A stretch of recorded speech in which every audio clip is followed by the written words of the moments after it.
चला विद्यार्थ्यांनो, आपण आता कॉन्ग्रुअन्स ऑफ ट्रायंगल तुमचा 8वी मध्ये झालेला आहे थोडंफार, तरी आपण पाहणार. आता पहा, दोन ट्रायंगल असतात, साध्या गोष्टी आहेत. दोन ट्रायंगलमध्ये दोन ट्रायंगल काढतो.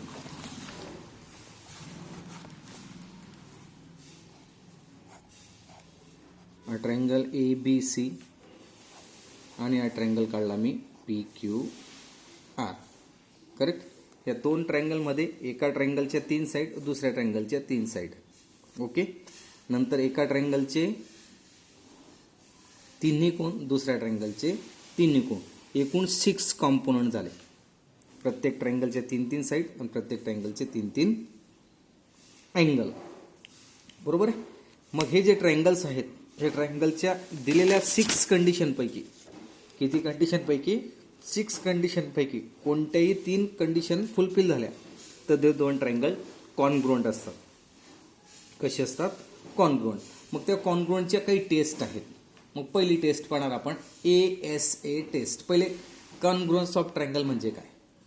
Out to 6, this out to 6, 1-to-1 correspondence. 1-to-1 correspondence म्हणजे A corresponds to P, then B corresponds to Q, C corresponds to R, then side AB corresponds to PQ, side BC corresponds to side QR.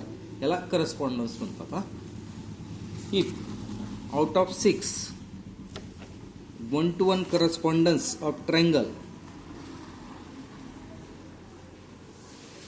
if they are exactly at least 1-to-1 correspondence such that corresponding sides and corresponding angles of one triangle is congruent with the corresponding sides and corresponding angles of another triangle, then triangle are said to be the congruent. This property is known as a congruence. याला कॉन्ग्रुअन्स असे म्हणतात.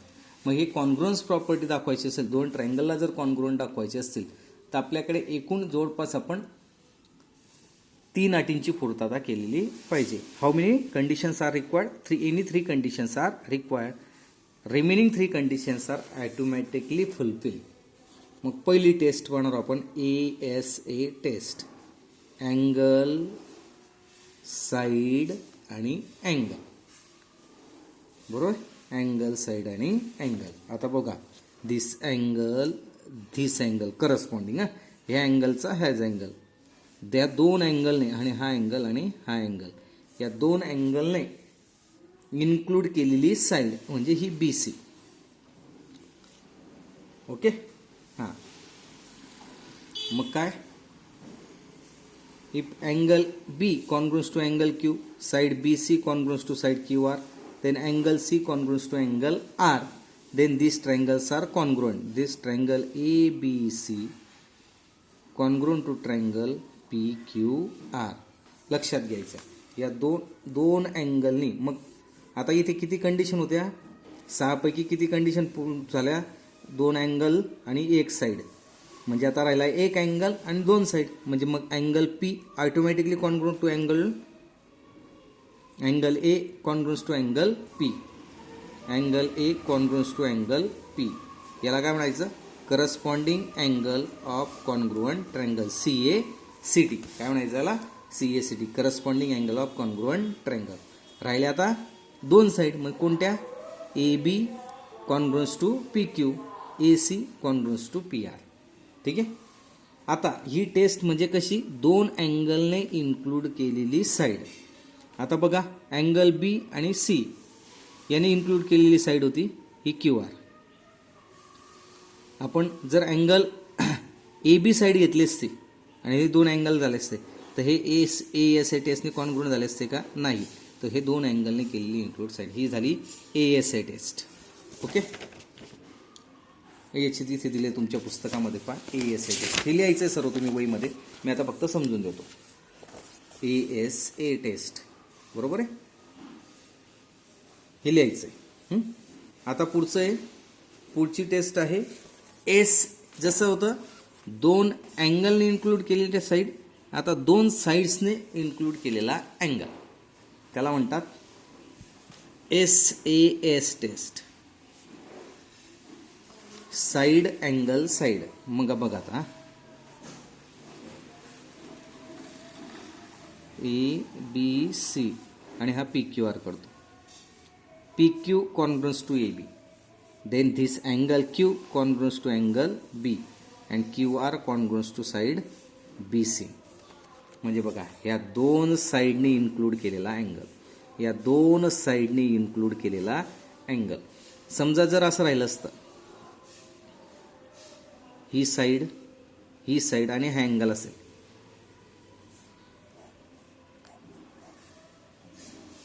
ही side आणि हा angle आहे, हे conclude असतील का? नाही. कारण काय होणार, इथे तर दोन साईडने इन्क्लूड केलेला अँगल आहे, पण इथे या दोन साईडने इन्क्लूड केलेला अँगल आहे का? नाही. तर इथे ह्याच अँगल पाहिजे. म्हणजे ह्या दोन साईडने इन्क्लूड केलेला अँगल, दोन साईडने इन्क्लूड केलेला अँगल. दुसरी कंडिशन अशी होऊ शकते, ही बघा, हा आता अँगल कोणता येईल? करेक्ट, अँगल R आणि अँगल C या दोन साईडने इन्क्लूड केलेला अँगल. ओके. आता तिसरी पद्धतीने असंही दाखवता येईल आपल्याला. हे AC आणि AB चा हा अँगल A इन्क्लूड झालेला पाहिजे.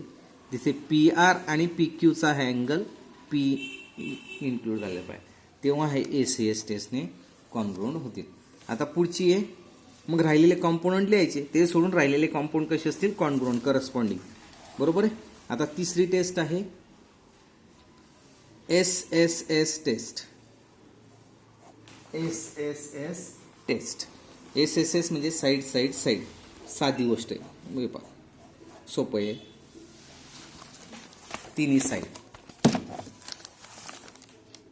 ABC PQR, AB PQC, BC QRC आणि AC PRC कॉन्ग्रुएंट असेल तर ह्या एका ट्रायंगलचे तिन्ही साईड दुसऱ्या ट्रायंगलच्या तिन्ही साईडची कॉन्ग्रुएंट असतील तर for a given correspondence when three sides of one triangle are congruent to the other corresponding three sides of the another triangle, then the two triangles are congruent.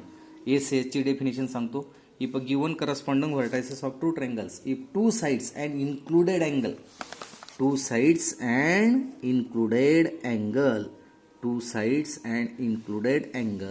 of one triangle are congruent with the corresponding side, कोणतीही नाही, with the corresponding side and included angle of another triangle, then that triangles are congruent by SAS test.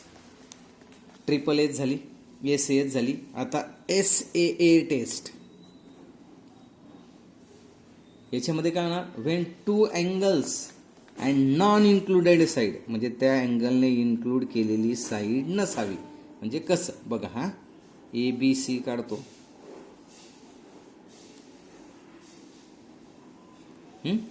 Two angles, मग मी हा angle A घेतो आणि angle B घेतो.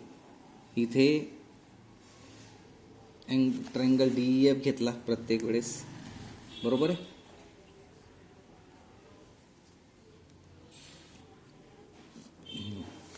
हे पहा, दोन अँगल दिसत आहेत, पण ह्या दोन अँगलने इन्क्लूड केलेली साईड नसावी. म्हणजे ही इन्क्लूड केलेली नाही, वेगळी आहे. या दोन अँगलने इन्क्लूड केली साईड आहे का? नाही, म्हणजे वेगळी. मग काय डेफिनेशन कशी? When two angles and non included side of one triangle are congruent with the corresponding angle and the non included side of another triangle, then triangle are congruent by the SAS test. SAA test. SAA test पण झाली आपली. तुमच्या पुस्तकामध्ये I think SAA दिलेली नाही आहे. SAA दिलेली नाही आहे. बघा, हे तीनच दिलेलं आहे. SAA दिलेली नाही. कोणती दिलेली नाही आहे? SAA. हां, म्हणजेच कोणतं? To angles and non included side दिलेली नाही आहे. नंतर या तीन दिलेल्या आहे. आणि पुढचं आहे हायपोटेनियस साईड टेस्ट दिलेली आहे. बघा, राईट अँगल ट्रायंगलची टेस्ट आहे, हायपोटेनियस अँड साईड्स. बघा, हा राईट अँगल ट्रायंगल ABC आहे. देन दिस राईट अँगल ट्रायंगल PQR आहे. हा हायपोटेनियस AC हा जर PRशी कॉन्ग्रुएंट असेल, आणि कोणती साईड ही BC किंवा QR किंवा AB आणि PQ, AB आणि पी क्यू ह्या करस्पॉन्डिंग साईड कॉन्ग्रुएंट असेल then triangle are congruent with hypotenuse side test.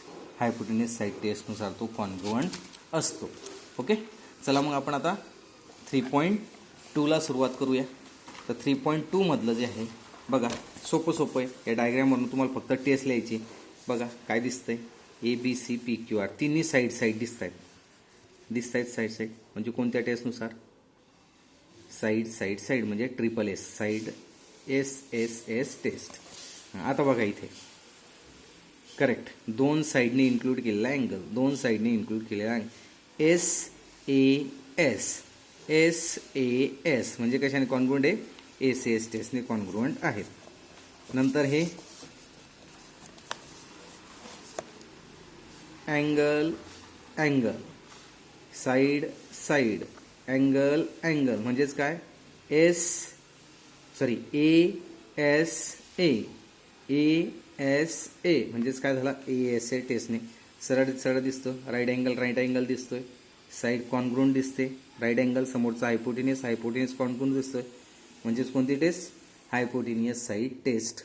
Okay, हे ओरली तुम्ही सोडू शकतात, लिहू शकतात. म्हणजे 3.2चा आपला पहिला क्वेश्चन संपलेला आहे. दुसऱ्या क्वेश्चनकडे जाऊया आपण आता.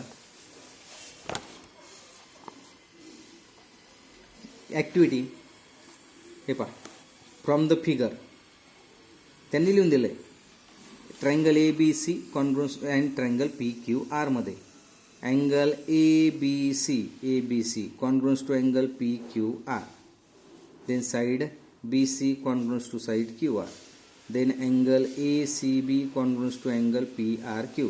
Therefore triangle P Q R कोणत्या टेस्टनुसार सरळ दिसते पहा, अँगल साईड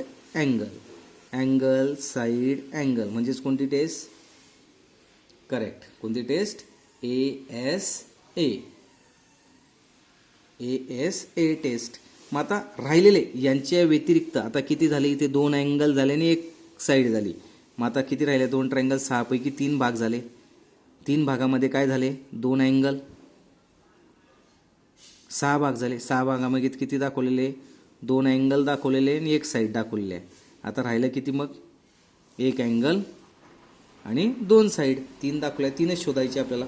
मग 3 कोणकोणत्या इथे दिसत आहे पहा, हा बी ए सी कोणाची कॉन्ग्रुएंट असेल, बी ए सी करेक्ट. तर डायग्राममध्ये दिसतंय जे राहिलेलं ते क्यू पी आर किंवा आर पी क्यू झालं. म्हणजे अँगल 3 कंप्लीट झाले, हा आणि हा 3 झाले.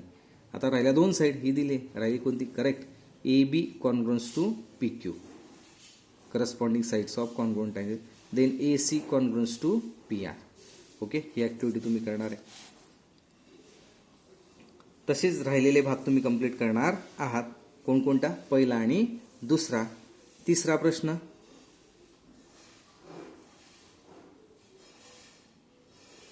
लिहिता येईल तिसऱ्या प्रश्नामध्ये. तिसरा, चौथा तुम्ही लिहू शकाल, 5वा पण लिहू शकाल. कोणत्या टेस्टनुसार आहे बघा. हे आता सरळ आहे, हायपोटेनियस साईड टेस्टनुसार. मग कॉन्ग्रुएंट पाडले यायचं, hypotenuse B C congruent to hypotenuse P R, side A B congruent to side P Q. Therefore triangle A B C congruent to triangle P Q R by hypotenuse side test. मग राहिलेले part कोणते, therefore angle B congruent to angle P, angle C congruent to angle R. झाले 3 angle. आता side राहिली, side Q R congruent to side A C. हे राहिलेले part. तसं ह्या ही कॉमन साईड झाली एस टेस्टनुसार. एस एम एन कॉमन झाली ना पा, एल एम एन आणि पी एम एन मध्ये एम एन कॉमन आणि हे इंडिकेशन दाखवले म्हणजे एस टेस्टनुसार हे तिन्ही कॉन्ग्रुएंट. राहिलेले 3 अँगल मग कोणकोणते, angle L M N congruent to angle P N M, then angle M L N congruent to angle NPM, then angle LNM congruent to angle PMN. राहिलेले पार्ट. नंतर हे सरळ आहे, करेक्ट ट्रिपल एस टेस्टनुसार 2 साईड आणि मधली common side तिन्ही साईडनुसार हे congruent आहेत. ओके. आता मी तुम्हाला एक्झाम्पल नंबर 6 मध्ये पहा. Angle P congruence to angle R दिलं आहे. अँगल पी हा बघा, अँगल पी हा अँगल आरशी कॉन्ग्रुएंट दिलेला आहे. देन पी क्यू आर क्यूशी कॉन्ग्रुएंट दिलं आहे. पी क्यू आर क्यूशी कॉन्ग्रुएंट दिलं आहे. आणि हा अँगल क्यू कॉमन आहे दोघा ट्रायंगलमध्ये बघा. पी क्यू टी आणि आर क्यू एस मध्ये हा पी क्यू कॉमन आहे. म्हणजे पहा, अँगल आणि साईड, अँगल आणि साईड म्हणजे ASA टेस्टनुसार हा कॉन्ग्रुएंट येईल. कोणत्या टेस्टनुसार? ASA. आता इथे पहा, इथे म्हटलं ते प्लीज करस्पॉन्डिंग साईड्स आणि इन CSCT आणि CACT जो मी आधीच वापरलेला आहे. अशा पद्धतीने तुम्ही 3.2 जे तोंडी आहे म्हणजे त्याला इतकं विशेष नाही ते तुम्ही सोडवू शकतात. 3.2 झालं. आता आपण 3.3 ला सुरुवात करू उद्या. तर ते उद्या त्याचे व्हिडिओ मी पाठवतो.